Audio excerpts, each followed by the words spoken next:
So The Rock turned up to Smackdown at 5:15 MT. He parked in the parking lot worse than anyone has ever parked in a parking space ever. I mean, Larry David would have been livid. And I was like, yep, this is the kind of heel nonsense I need in my life. Also, hello my friends, and welcome to Smackdown Ups and Downs, where indeed we are going to go through the Friday night show and decide what was good and what was bad. That's it, we got a lot to talk about, let's go. We did have to sort out the men's Elimination Chamber before anything though, and what a wonderful match we did have, because it was Dominik Mysterio versus Kevin Owens. I've told you this before, they're basically like my sons, that's how much I like them, shouldn't have said it. As much as I do love Kevin Owens as well, I can't lie, if the condom hadn't been victorious here, I would have done the dance of joy. Can you imagine him in the chamber freaking out? Sadly, it didn't happen. I'm going to assume this is because KO and Logan Paul will continue their feud inside that structure. And honestly, Kevin must have gone to Dom, hey bro, do you want to go out there and just kick the shit out of each other? Mysterio was like, that sounds great, pal. That's what they did. Dom did try to talk on his way to the ring, but of course everybody was going boo Owens. That's when he got in the squared circle, so Kevin knocked him out. When he tried to get back in, so Owens knocked him back out again. Sometimes it's the simple stuff. When Owens did go to get him though, all of a sudden R-Truth was here, and I think this was being sold as R-Truth thinking Kevin Owens was The Miz. Now, I'm not 100% sure about that, but look at the t-shirt, Pro Wrestling Tees. It's my favorite thing in the world. The condom then noticed it, so of course he did a big old dive, and in terms of ups and downs and all the shows we have covered in 2024, that's right, on February the 17th so far, we haven't had one event that didn't have a dive. We are living in very interesting times. Owens soon booted Dominik right in the stomach when he hit the cannonball and the splash of the frogs. He got a 1-2 ooh, so he was starting to cook. Mysterio then reversed a pop-up powerbomb into a facebuster though, which was pretty damn cool. And when it was KO trying to do the Three Amigos, on the last one, Dommy Boy gave him a DDT, and he got another 1-2 ooh. And like I say, I kind of wanted him to win, so I dared to believe. He then did miss his own frog splash, but was able to get the 619. Because he was panicking, he turned to R-Truth. He was like, oh, hi, you are actually in the Judgment Day, so why don't you go and get me a chair? Once again, R-Truth listened to the t-shirt, because he got this thing, and he just sat on it. Honestly, one day I will meet R-Truth. I'm going to tell him he's the best. It also meant that Dominik was so mad, he totally forgot he was in a match where he got booted and hit with the pop-up powerbomb. And that was it, 1, 2, 3. Kevin Owens is going to Australia. Now I'm just going to throw in there that KO did not use the stunner. I mean, that's just me totally making things up. And me thinks that maybe deep down R-Truth knows that he's never actually going to be in the Judgment Day and he's about to get his revenge. But like I say, this is a very fun start up. I think Drew McIntyre must have been watching this as well because he was just ranting in the back about the Elimination Chamber when he got interrupted by LA Knight. He was having none of this and he said, oh, well, look who it is. It is Drew McIntyre. And you don't even need to worry about that damn pay-per-view premium live event because it's just going to be another day where somebody steals the spotlight from you. That will be me. He murked it. Drew just thinks that LA is one big lie and he puts on this facade because deep down he's a scared little boy. When Knight was like, oh yeah? Well, ever since I've been on the main roster, you've been the champion of nothing. Like, man, it's like I'm talking to my parents. LA even mentioned Drew's CM Punk shirt and was like, oh, well, it's really good there's a gravestone on there because that's exactly where all your opportunities are going. And McIntyre got so pissed off here, it almost felt to me, if we do break down the fourth wall, that Drew totally let LA Knight win this one. Almost like he knows what he's doing. Officials then ran in to break this up, and we are going to do this match next week. So I tell you, in terms of just two people yelling at each other, it's going to get an up. Because within about 2 minutes, they had me invested, take my money. But please do put it in the right stock. Roman Reigns and Paul Heyman were then shown turning up at the building at 3:33 MT. Because as I've told you, if WWE is going to document this, so will I. He was kind of pleased to see Solo Sikoa, and maybe less so Jimmy Uso. And I was like, well, he's never pleased to see anyone. The flub is happening. We also cut straight from this to Tyler Bate and Pete Dunne too, because they had something to say. Now, Dunne was especially over the moon because he's so pleased that he has teamed up with Tyler again. And look, they are but days away from becoming the tag team champions. Or at least how they see it. Bate then said he came up with a brand new name for them, which is the New Catch Republic. Started looking around the room. I was like, wait a minute. Am I watching Attack of the Clones? Oh, I can't sit through it again. Dominik then stumbled in because he was super pissed off that they even dare mention the tag team championships. And that's when Dunne and Bate challenged him and Truth to a tag team match that's going to be happening on next week's SmackDown. Now look, I don't know about you, but kind of sounds to me like R-Truth is going to screw Dominik Mysterio over. And that's exactly how it should be. There was so much chamber focus on this show as well, which was the right way. because next up was Tiffany Stratton taking on Zelina Vega. And there has been a bunch of rumours recently that Jade Cargill was meant to be in the Elimination Chamber, and now we've changed our minds. She was actually watching on here, as well as a bunch of other people. I'll get to that in just 1 second. And I actually think this does make sense, because Tiffany Stratton has only just been called up to the main roster. She's going to go in the chamber. I doubt she is going to win, but you want to make sure you spotlight her, and trying to do that with 2 people, well, it just sounds like a jubbly mess. Stratton also flexed at the start of this match, because why wouldn't you if you've got muscles? Which is when Zelina was like, that's it, I'm sick of you. And she summoned her Street Fighter powers, and she did a moonsault to the outside. The Legado del Fantasma also came out to watch this from the front row, because why wouldn't you do that? Which is when Tiffany and Zelina started punching each other in the face, which is when the LWO also walked out. I was like, did none of you guys actually think about this beforehand? You all need better plans. Around about this time too, Zelina did miss a 619, but I tell you, she effortlessly then went into a DDT. She got the 1-2 ooh.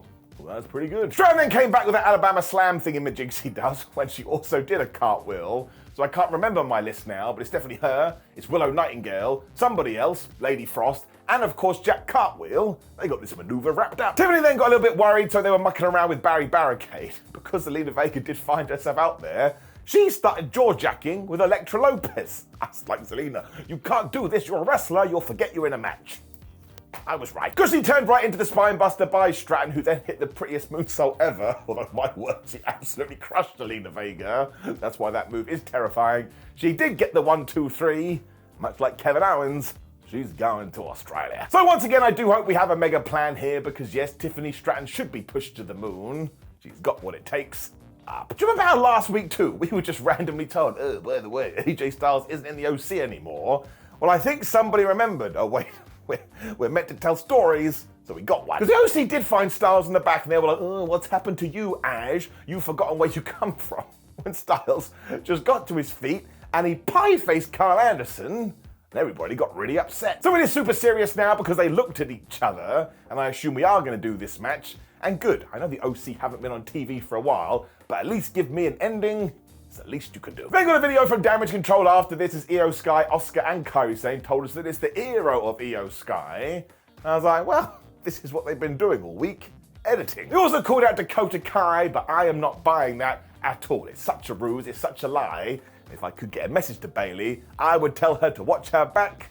They are clearly in cahoots. Oscar also ended this by saying nobody is ready for Damage Control. I was like, that's an outright lie. Bayley's been ready for you since day one. This is what I think somebody else backstage had another moment, because they were like, oh yeah, the Authors of Pain have come back up to the main roster, and while they're very good at writing novels about people screaming in agony, they should probably whip some ass too. That's why they were taking on Javier Bernal and Bo Morris, who you may recognize from NXT, but the point here is that the wider audience wouldn't know who they were, so they got absolutely flattened. The Authors of Pain did that Super Collider thing, where they basically just threw them into the floor, and they got the 1-2-3, and look, sometimes you have to do a squash because we need a squash. I fancied some squash, this was a squash, and now we remember that the Authors of Pain are absolutely dominating. I'm going to give it an up. However, I'm going to throw it down in there, because this whole Bobby Lashley crew taking on Karrion Kross feud, I don't understand it at all. I still don't understand why they do have beef, and now they don't do much of anything. Like, they fell out on the Royal Rumble. There's been no follow-up since, which is strange, because WWE is usually very good at this. But yeah, give them something, please. Down. Logan Paul then promised that he was going to go to the Elimination Chamber and win it, and then go on to challenge Seth Rollins at WrestleMania to become the champion. And I'm going to make this prediction right here, right now. It may not happen for a while, but that is going to happen one day. If you ain't ready for it, start preparing. It also meant it was time for Logan Paul versus The Miz, and these two guys just deserve all the credit in the world. Like, we still don't put enough respect on The Miz's name, but as we always say about Logan Paul, I think this was his first ever TV match on Smackdown, and the dude just gets it. He also took a kid's bottle of Prime and stuck his gum in there, and my Tootsie Toes tell me that was probably a plant, but either way, it was quite funny. When he also busted out a crossbody. Now look, that move is absolutely useless, because it never helps anyone. My word, it looked good. He also tried for a standing moonsault, but that's when The Miz got the knees up, because he knows what he's doing. When he saw Logan's face, he was like, I don't like that. So he booted him right in the skull. Now this ties back into what we were talking earlier, because we did cut to the crowd, and Nick Aldis was sat there with the strangest bunch of people ever. So we had Bron Breakker, Jade Cargill, Liv Morgan, and Bianca Belair. I'm like, are we going to do that four-way? And if so, how the flub are we going to get there? Around about this time too, Logan used his elbow to smash The Miz, and that makes all the sense in the world, because again, that is the pointy bit. When Logan Paul also hit A split-legged moonsault. I was like, this is only his like first or second or third or fourth or fifth or sixth or seventh or eighth match. He hasn't had that many, and now he's doing these? It's not fair. Miz eventually hit the yes kicks when Logan proved he does watch the television show because he used Rita the ring post, and poor Rita was always getting into it. When he hit this absolutely wild frog splash, I'm not going to say it again, but he does constantly surprise me. Miz wanted to one-up him as well, so he went for the skull-crushing finale, and when that didn't work, he hit an avalanche code breaker for a 1-2-ooh. I saw some people on the internet saying they didn't like this. I mean, what the flub did you want? Paul then also proved he'd been watching 1980s wrestling as he raked the eyes when he went to get the brass knucks, when we kind of got a nice twist, because the Miz was like, man, I do watch what you do. That's not happening. When they got back in the ring, and Logan Paul cut him off with a punch, where he hit this kind of bat face buster thingamajig, and he beat him. And dare I say it, this felt like his most definitive victory yet. So obviously he is going to be absolutely brilliant, but I also want to shout out The Miz, who is just such a good company man. The WWE is better because he's in it. I'm giving it up. And that's right, Logan Paul is now going down under. To tie into earlier too, Tiffany Stratton was there talking to Bianca Belair and Liv Morgan backstage. When Jade Cargill walked in, she was super mad too. I was like, what exactly happened? Aldous thankfully was there to calm everyone down, where he waltzed off with Bron Breakker. I can't lie, this was a little bit like a cutscene from WWE 2K. What happened next wasn't at all though, because Naomi made her proper return to WWE. Loved it. She also has new theme music for her entrance, which is still one of the best in the business. And of course, she was meant to be taking on Shotzi here, who very sadly got injured down in NXT. Now this did not sound good at all, so all the positive thoughts to her. Hope she's okay. Instead, she was going to take on Alba Fyre, and that kind of did telegraph the ending. So much so, I would have bet my life that Naomi was going to win. You'll be saying, Simon, why the hell would you bet your life on a wrestling match? And you make a great point. It's because I'm an idiot. Fyre did boot Naomi right in the skull, so Naomi was like, you can't do that to me, so she booted Fyre right in the skull. When it was Naomi that did a split-legged moonsault. I was like, man, she must have been watching Logan Paul. Things then went nuts because Naomi hit a bulldog into Simba the Steel Steps. I was like, well, how is that not a DQ? When she got back in the ring, she hit another bulldog for the 1-2-ooh, and that still didn't work. So I was a little bit like, Naomi, you should probably never do that move again. Naomi then hit a crossbody of her own, and once again, it continues to be the least successful but prettiest move in all of professional wrestling. When we got somewhat of a tease, because partner Isla Dawn punched Naomi, and Fyre went for the pin, and she got a 1-2-ooh. Now, I'll be honest with you, it didn't really get me, but good try. Naomi just used this to apply her Starstruck submission instead, where she did get the tap-out victory. And I like this too, because she has brought that across from TNA. It makes all the nerd fans happy. It also means that she is now in the Elimination Chamber, and it's so nice to see her back. This time around, let's hope WWE realizes what they do have. Getting up. We then had a quick tease between Dakota Kai and Bayley, as Dakota was like, oh, you can trust me, and Bayley was like, I bet I can't. And I figured this out. Listen to me, Bales. You can't trust her because her last name is Kai. That ties into Cobra Kai. They sweep the leg. From nowhere too, Nick Aldis then walked out on stage and went, hey, look who it is. It's Bron Breakker. This is a Smackdown contract. And Bron just signed it. Just like that. Given that we have done this, I presume that he won't be going after Gunther's Intercontinental Championship either. So here's what we have to do. Call up Baron Corbin. We know he can smash it on the main roster. And do the Wolf Dogs on Smackdown. I'm sorry. That is one of the best randomly put together tag teams ever. And I mean that. And I need more of it in my life. Either way, get ready for Breakker to fly. That dude totally has it. When? Well, we just got box office. For the Bloodline did come to the ring when Roman Reigns demanded that we acknowledged him. As soon as we did, he went, you're all idiots. Made me laugh. He was basically worried we were going to ruin the night by being dumb as soon as The Rock turned up, because this is a very significant evening, because they're about to make history. Point one being, The Rock is officially in the Bloodline. I don't know how we got here. As he said his name, Dwayne Johnson did come to the ring, Wrestling Rule 14.08, and everyone had been going, oh my gosh, we're going to get Hollywood Rock. Actually, it was far better than this, because he came out in the best, worst waistcoat you've ever seen.